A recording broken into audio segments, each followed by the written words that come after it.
The perfect day, lying on a beach with a book, doing the minimum amount of physical activity, probably followed by steak and chips and a couple of glasses of wine. No surprise then that the perfect ride would be the journey to that very beach to do just that. Trouble is, I don't actually live near a beach, and yes, I am one of the 17% of the population of England that does not live in an urban area. Ah, yes, but you're thinking, he's Welsh, isn't he? Yes, long story. And over there is Wales, the place for the perfect day. What a treat then to be able to take you on a journey on my perfect day in these hills. And also what a treat to be invited by Vitus to use their bike, the E-Sommet, to take you on that ride.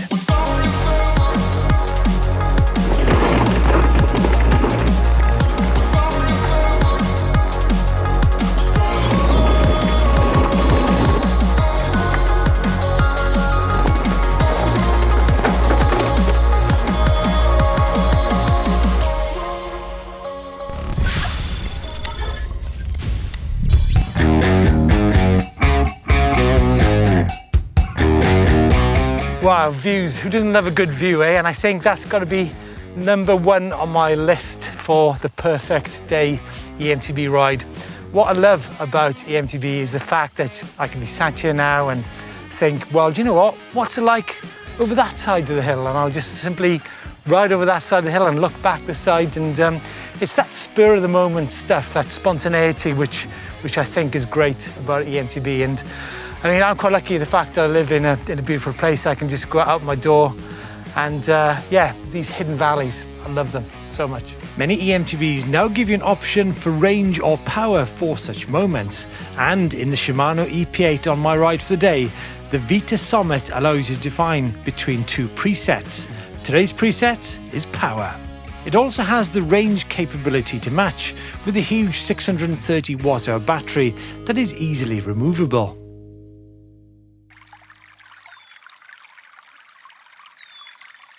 The tempo of the ride is key for me, and partly the reason I like to ride alone with no waiting around for people, or indeed people waiting for me.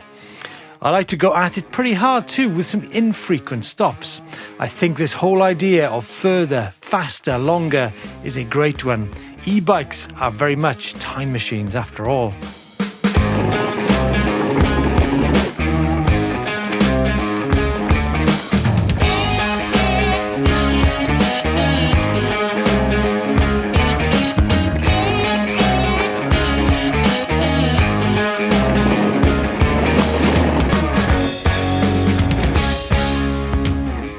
Wow, look at that. You could be forgiven for thinking we're in California, but no, we are actually in Wales. And yes, trees and terrain are very close to my heart when it comes to the perfect day. And I like the ride to require full concentration. So natural single track, uphill, downhill, you name it. So my ride, terrain, will require full concentration from start to finish. Location then is set, and it's always about freedom of choice and not defined by trail markers. I'll not be wanting to pay £15 a day to park or £76 a day for uplift given 6 hours riding with half the time in a truck. And whilst most of my rides are pretty solitary, part of the reason for that is I use this time to work things out in my head, to get stuff off my chest, or thirdly, and probably most importantly, to work on ideas. So physical.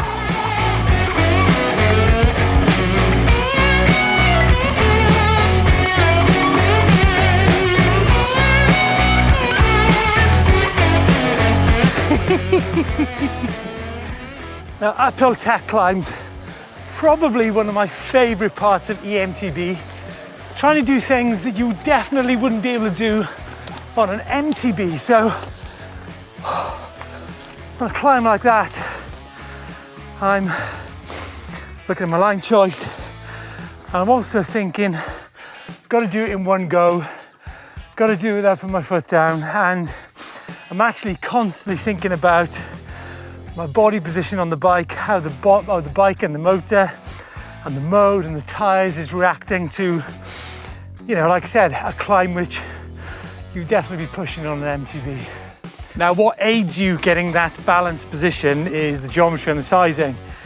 And in respect of this bike, we've got a 64-degree head angle, 442mm chainstay, 478mm reach, and a 77-degree C-tube angle. Now, those are numbers which over the years I've found work not just for this bike, but also any EMTB to enable you to do uphill and downhill effectively. The big question with this bike, I think, is, does the fact that it's got 170mm travel sort of hold it back on technical climbs?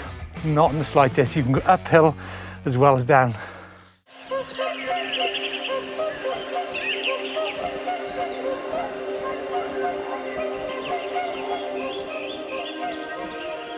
I think pondering and thinking about bike setup is something I definitely do on my perfect day out, and in fact any day out, especially after a hard, grueling ride like that one we just did. So on a hot summer's day, having some fresh water, or in the winter hiding out the wind, or just sitting in the calm of the autumn sun is something I definitely like doing. I'll ponder lots of things. I'll ponder suspension setup, I'll ponder geometry, I'll ponder how the bike is reacting. So even when I'm not working, I'm kind of thinking, gotta be honest. I'll also be thinking about how the particular bike I'm riding stacks up. So on this particular ride, remember that the E-Sommet comes in 3 models, from 3999 to 5499. So incredibly good value, that's for sure. So yeah, price. I'll also ponder and think about sizing. I think you'll find that the crew at Belfast, at Vitus, are particularly switched on when it comes to sizing of the EMTBs. I'll think about suspension. I'll think about suspension design. I'll think about, is the bike dull or lively, linear or progressive? So yeah, and I'll actually use that information. I'll bank that information for when I ride future bikes.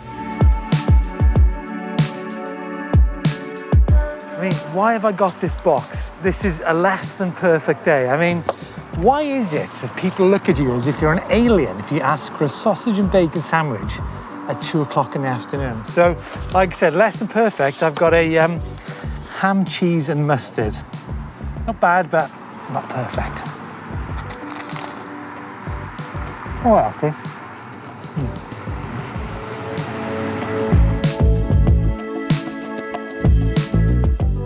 Now, I think a key part of any MTB ride has got to be an espresso, a double espresso, obviously, and it's got to be served in the right cup. Now, if someone serves you a double espresso in a large cup, then certainly the alarm bells should be ringing. Thankfully, on this occasion, it's acceptable. It's not that it's the last cup they got, but I mean, it's okay.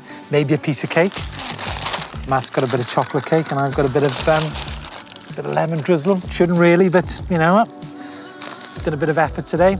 I was thinking about coffee. I'd probably compare mountain bike riding to coffee in many ways. So a traditional mountain bike ride would be like a Americano, sort of 10 parts water to 1 part coffee. Pretty dull, really. Whereas an EMTB ride, definitely an espresso. Acceptable.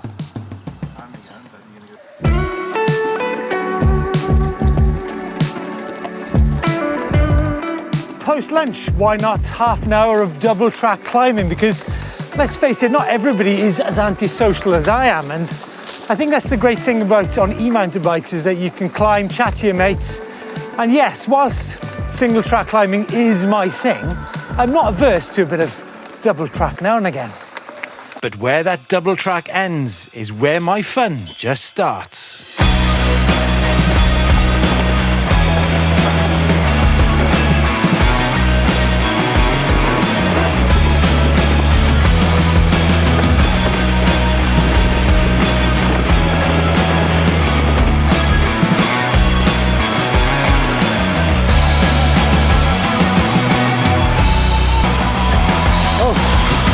To the frenzy. Wow.